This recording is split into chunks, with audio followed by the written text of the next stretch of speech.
하나님의 말씀은 에베소서 4장 11절과 12절 말씀입니다. 그가 어떤 사람은 사도로, 어떤 사람은 선지자로, 어떤 사람은 복음 전하는 자로, 어떤 사람은 목사와 교사로 삼으셨으니 이는 성도를 온전하게 하여 봉사의 일을 하게 하며 그리스도의 몸을 세우려 하심이라. 아멘. 모든 그리스도인은 두 가지 부르심이 있습니다. 첫 번째 부르심이 그리스도인으로 부르심이죠. 하나님의 자녀로 부르시는 것. 이 부르심의 목적이 에베소서 4장 2절부터 3절까지에서 드러나 있습니다. 5가지 특정한 성품, 성령 안에서 맺어지는 5가지의 성품의 열매를 가진 사람으로 하나님이 우리를 부르십니다. 모든 겸손과 온유로 하고 오래 참음으로 사랑 가운데서 서로 용납하는 것. 겸손, 온유, 오래 참음, 사랑, 그리고 서로 용납함. 그리고 3절에 이 성품을 가진 그리스도인들이 교회를 이루어서 평안에 매는 줄로 하나 되도록 부르세요. 나를 그리스도인으로 불러주시고 하나님의 자녀가 되게 하신 첫 번째 목적입니다. 그리고 이제 11절부터 두 번째 부르심의 목적을 얘기를 합니다. 하나님이 어떤 사람을 그리스도인으로 부르실 때 이 사람에게 각양의 은사를 주십니다. 고린도전서 12장에서는 지혜의 말씀, 지식의 말씀, 병 고치는 은사, 믿음, 영분별하는 것, 방언하는 것, 예언하는 것, 이렇게 분류를 했는데 이 에베소서에서는 그들이 하는 직분에 따라서 5가지로 구분을 했습니다. 11절을 보시면 그가 어떤 사람은 사도로, 어떤 사람은 선지자로, 어떤 사람은 복음 전하는 자로, 어떤 사람은 목사와 교사로 삼으셨다. 하나하나 따져서 묵상해 볼 것도 가치가 있습니다만 여기에서는 간단히 말씀을 드립니다. 어떤 사람은 사도와 선지자로 부르셨다. 교회는 사도와 선지자들의 터 위에 세우심을 받았다고 이미 에베소서 2장 20절에서 말씀했죠. 교회는 사도와 선지자의 터 위에 세움 받았어요.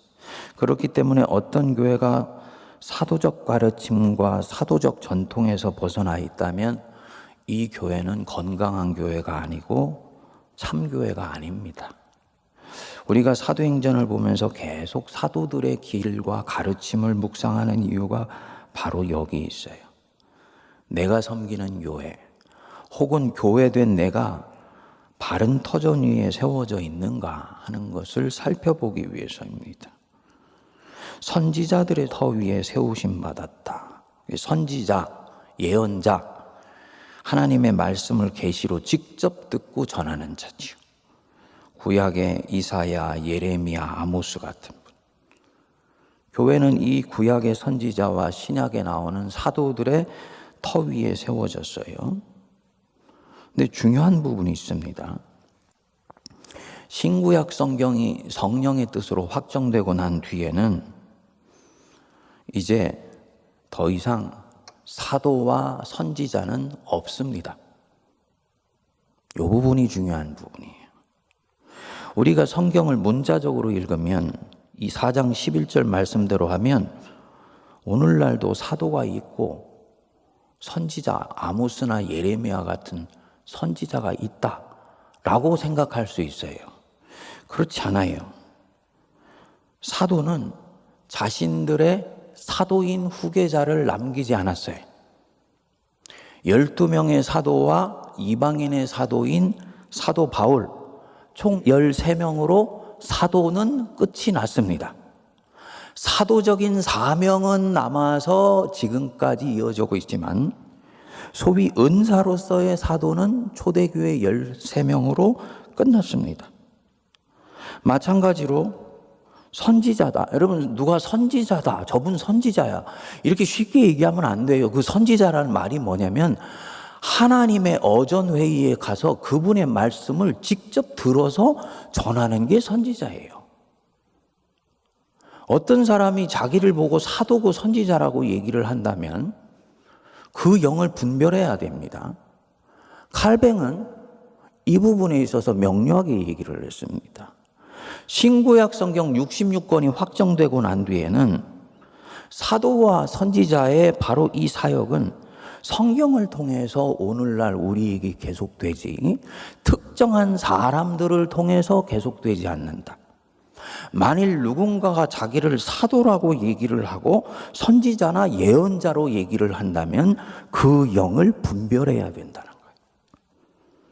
거예요. 이단일 가능성이 대단히 높은 것이죠. 그래서 더 이상 사도와 선지자는 없습니다. 그 하던 사명의 내용은 남아있지만 이 두 가지의 은사는 이제 성경 안으로 다 녹아 들어갔어요. 그러니까 성도들이 성경을 소중히 여기고 성경 속에서 끊임없이 들어야 되는 이유가 바로 여기 있는 거죠. 11절에 계속됩니다. 어떤 사람은 사도로, 어떤 사람은 선지자로, 또 어떤 사람은 누구로요? 복음 전하는 자로, 복음 증거자이죠. 어떤 사람은 목사와 교사로 주셨다. 목사, 교회에서 성례를 총괄하고 하나님 말씀을 가르치고 치리를 관할하는 자, 그게 목사입니다. 교사, 진리를 교회에서 가르치는 자, 교학교 교사라든지 구역장이나 권찰이나 목자 다 교사라고 얘기를 할 수 있죠. 근데 가만히 보면 여기에 장로나 집사나 권사가 없어요. 여기에 나오는 이 5가지는 은사에 따른 직분을 말하는 것입니다. 사도 바울이 디모데서에 가면은 장로, 집사, 권사에 대해서 얘기를 하지요. 그거는 제도에 따른 직분을 얘기를 하는 거예요. 그러니까 장로나 집사나 권사도 다 사도적 사명을 감당하고 하나님의 말씀을 들어서 믿음이 연약한 사람들에게 건강하게 전해주고 진리를 가르치고 목양의 사명을 감당한다라고 볼 수 있습니다. 중요한 것은 왜 이런 직분과 은사를 주셨냐?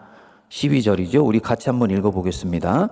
이는 성도를 온전하게 하여 봉사의 일을 하게 하며 그리스도의 몸을 세우려 하심이라. 내게 은사를 선물로 주신 이유가 뭐냐? 저 자신에게 적용해보면 나를 하나님께서 목사로 지혜의 말씀과 지식의 말씀을 전하며 성도를 목양하는 그런 은사를 주신 이유가 뭐냐? 성도를 온전하게 하여 봉사의 일을 하게 하며 그리스도의 몸을 세우게 하려 합니다. 그러니까 나를 특정한 은사로 불러주신 이유, 여러분들을 특정한 은사를 가진 사람으로 불러주신 이유, 그게 뭐라고요? 성도를 온전하게 하여 봉사의 일을 하고 그리스도의 몸을 세우려 합니다. 특별히 오늘은 성도를 온전케 한다라는 부분을 좀 묵상을 합니다. 잘 보십시오.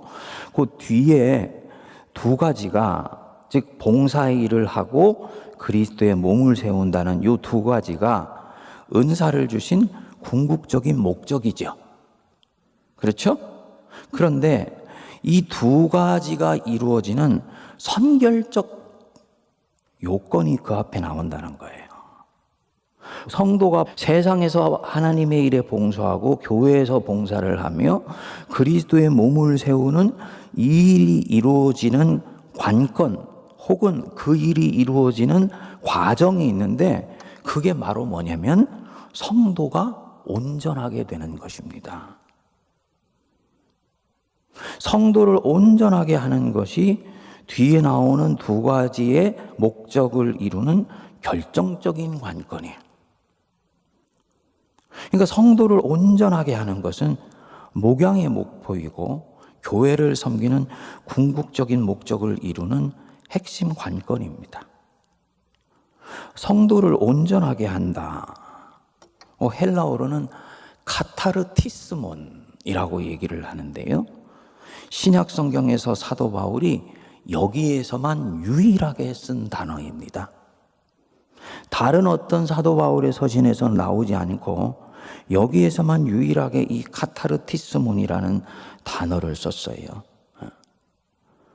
원래 이 뜻은 뭐냐면 원래 있던 제자리로 돌려놓다, 이런 뜻입니다. 고대에서는 의학적인 용어로 사용이 됐다 그래요. 탈골된 뼈를 제자리에 맞추어 놓는다라는 뜻입니다. 그러니까 성도를 온전하게 한다, 이 말은 성도들의 탈골된 뼈를 제자리에 끼워 맞춰서 그 뼈가 딱 있어야 되는 자리에서 온전케 되는 부분, 그게 바로 카타르티스몬입니다. 잘 묵상해 보면 굉장히 기분 나쁜 단어입니다. 그리스도인의 자기 인식을 얘기를 하는 거예요. 나는 카타르티스몬 되어야 한다. 나는 온전케 되어야 된다. 아멘인데 뜻으로 들어가면 아멘 하기가 쉽지 않아요. 왜냐하면 나의 어그러진 뼈가 제자리에 갖다 맞춰져야 한다. 이게 온전케 된다는 거예요. 그럼 뒤집어서 얘기하면 뭡니까? 나의 영혼의 뼈는 제자리에 있다 없다? 왜 대답이 적으세요? 나의 영혼의 뼈는 제자리에 있다 없다? 제자리에 없다. 어긋나 있다. 부러져 있다. 삐어 있다. 그 뜻이에요. 이 카타르티스몬이라는 말을 해석 더 해보면 사도 바울이 왜 이 단어를 썼을까? 이거는 바울의 인간학적인 이해가 굉장히 심오하면서도 적나라하다는 것을 얘기하는 거예요. 사도 바울은 그리스도인으로 하나님이 우리를 부르시기 전에 우리 자신에 대해서 사형 선고를 내렸죠? 너희는 죄와 허물로 죽었던 자들이다. 본질상 진노의 자녀들이었다.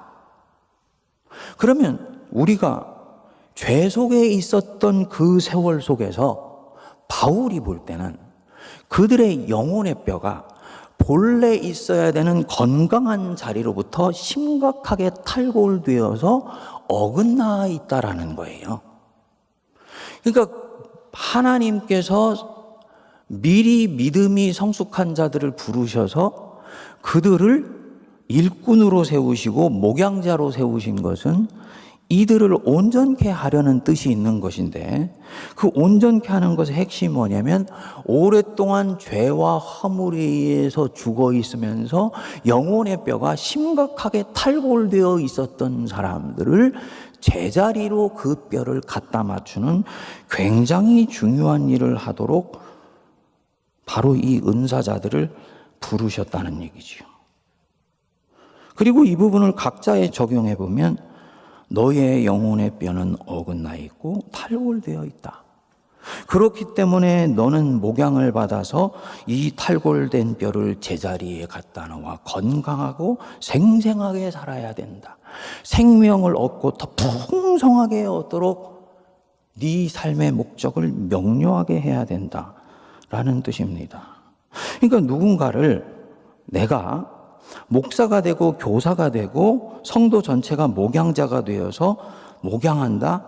이 말은 내가 섬기는 사람들에 대해서 이중적인 안목을 절대로 놓치면 안 된다는 걸 얘기한 거예요. 첫 번째로 내가 섬기는 바로 이분들은 하나님의 자녀들이고 하나님의 존귀한 백성이다라는 인식. 첫 번째 인식. 두 번째로는요, 이들의 뼈는 탈골되어 있고 영혼의 상태는 있어야 되는 자리에서 어긋나 있기 때문에 그 부분을 온전케 하는 일에 나는 부름받았다는 이 인식입니다.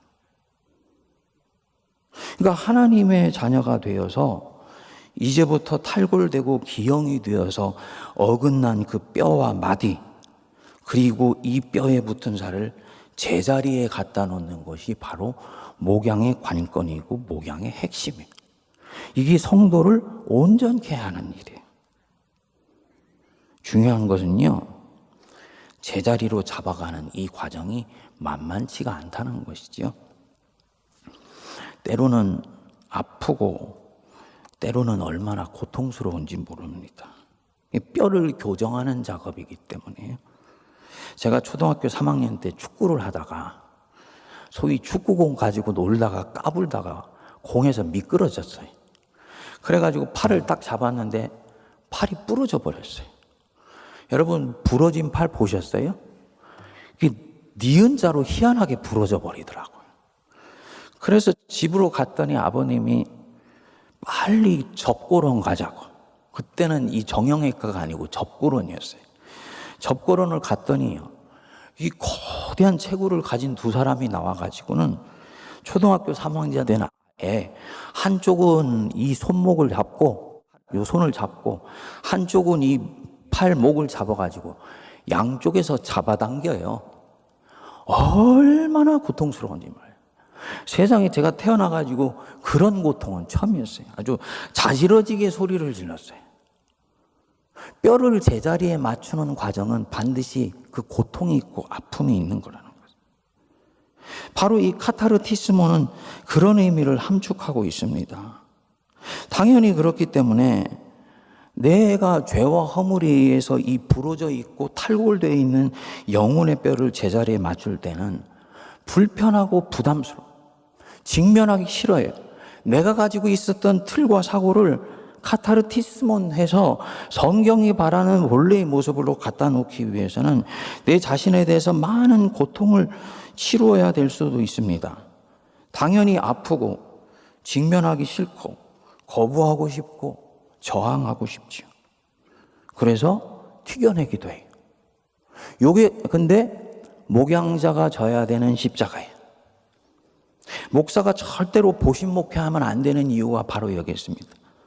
그냥 자리 편하다고 그 자리에 있다가 은퇴한다? 본인은 편해요. 문제는 뭐냐? 주님 앞에 갔을 때는 엄청나게 책망받습니다. 목양자가 성도를 섬기면서 이 카타르티스몬의 사명을 놓치면 안 되는 거지요. 제가 포항에 갔을 때 포항제일교회는 아시는 대로 포항 지역에서 경북 지역에서는 세문안교회만큼이나 역사와 전통이 깊은 교회예요. 그리고 굉장히 좋은 교회예요. 전임 목사님이 17년간을 목회하셨는데 목회를 굉장히 탄탄하게 하셔서 교회가 안정된 교회였어요. 근데 보니까 다른 부분들은 다 좋은데 제가 거기서 23년 목회하고 딱 마무리하면 저까지는 좋겠지만은 그 뒤에 있는 길이 보이지를 않더라고요, 저한테는. 그만큼 교회가 전반적으로 올드해 있는 패턴이었어요. 성도들한테 장로님들하고 의논을 하고 그래서 결국은 교회를 더 젊고 건강한 교회로 우리가 만들어 가야 된다 해서 교회 체질을 개선하는 작업을 했습니다. 특별히 교회가 건강한 교회가 지금보다도 더 건강한 교회가 되는 데의 관건은 결국은 소그룹, 구역 모임에 있더라고요. 그래서 구역 모임을 이 관리 중심이고 모여서 예배 드리는 중심에서 나눔과 사귐과 자기 오픈이 있어서 이 치유와 회복과 변화가 일어날 수 있는 이 구역으로 만들어가는 일에 팔을 걷어붙이고 나선 거예요. 교회에서 처음에 얼마나 권사님들이나 연세 있으신 분들이 저항이 컸는지 모릅니다. 처음에 1년째 돼서까지는 저를 보면 그렇게 좋아하고 그랬는데 어느 순간부터인가 담임 목사를 보는데 그냥 입이 이렇게 한 발 나와 있어요. 제가 홀에서 지나가는데 뒤에서 저한테 그래요. 아이고 따뜻한 친정어머니인 줄 알았더니 시어머니가 왔다, 시어머니가. 경상도 말로 그러더라고요. 그게 뭐 하는 거니? 튀겨내고 저항하는 거예요. 포기하지 않았습니다. 5년 동안을 그렇게 밭갈이 하는 작업을 하니까 이제는 이 교회가 서겠구나 하는 마음이 들더라고요. 그리고 하나님이 저를 세문안교회로 부르셨지요. 후임 목사님이 오셨는데 후임 목사님이 오셔가지고 얼마나 목회를 신나게 하시는지 몰라요. 구역 전체를 나이 순으로 잘라가지고 지금 하고 있는데 얘기를 들어보니까 젊은 구역을 만들었으니까 30, 40대들이 밀려오고요. 연세 드신 분들이 젊은 사람들만 그렇게 모이는 거 우리는 셈이 나서 못 견딘다 해가지고 연세 많은 분들끼리 모여가지고 얼마나 구역 모임을 재밌고 활성화되어서 하는지 몰라요. 뭐 그 교회가 인정하든 인정하지 않든 주님이 밭갈이 하는 작업에 저를 사용하셨다고 저는 확신합니다. 감사한 것이 그 5년 반 목회를 하고 제가 서울로 오는 차를 타고 올라오는데 그 포항제일교회에서의 5년 반의 사역에 대해서 전혀 후회하는 부분이 없더라고요. 아낌없이 하나님 안에서 내가 할 수 있는 모든 부분에 최선을 다했다 하는 마음이 들더라고요. 저는 하나님이 저를 세문안교회 떠나게 하실 때 바로 그 동일한 마음 주시기를 기도합니다. 여러분, 무슨 말씀을 드리는 것이냐? 성도를 진정으로 사랑하고 교회를 사랑하게 되면 그 사랑하는 방법은 여러 가지로 풀어내지게 됩니다. 그런데 목사이건 아니면 목사의 심령을 가지고 성도를 섬기는 평신도이건 간에 성도를 온전케 하는 것, 카타르티스몬 하게 하는 일은 때로는 아픔과 상처와 그리고 십자가를 동반한다는 걸 절대로 잊으면 안 됩니다. 왜냐하면 성도라는 교인들은 본인의 뼈가 어긋나 있는 부분을 인정하지 않으려 하기 때문에 튀겨내요. 제자리로 갖다 맞추는 부분들에 대해서 거부하는 일이 생깁니다. 하지만 사랑하면 사랑할수록 포기하면 안 되고 계속 지속적으로 품으면서 시도해야 되는 부분입니다. 성도님들 중에서 이상한 목사 미워하는 분이 계시죠? 예, 저는 있다고 봐요. 예, 이상한 목사의 메시지가 결코 만만한 메시지가 아니에요. 돌아가지 않아요. 어떤 경우는 직접 얼굴에 대고 들이대고 얘기를 하는 경우도 있어요. 근데 그 메시지를 가만히 들어보십시오. 정말 이 부분이 성경에 없는 얘기를 하는 것인가? 아니면 성경 속에서 하나님이 말씀하신 바로 그 부분을 가지고 나에게 도전하고 있는 것인가? 후자의 경우라면 그분은 스스로에게 생각하는 은혜가 임해야 된다고 봅니다.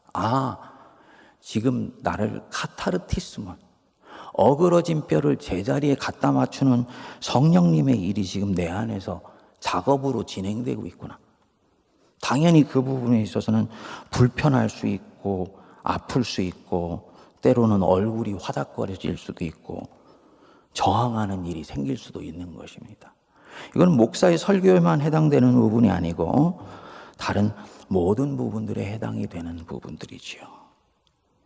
사랑하는 여러분, 하나님 안에서 성령께서 내 영혼을 접고라는 과정에서 갖는 아픔과 고통 피하시지 마시기 바랍니다. 그거 소망으로 수용하셔야 돼요.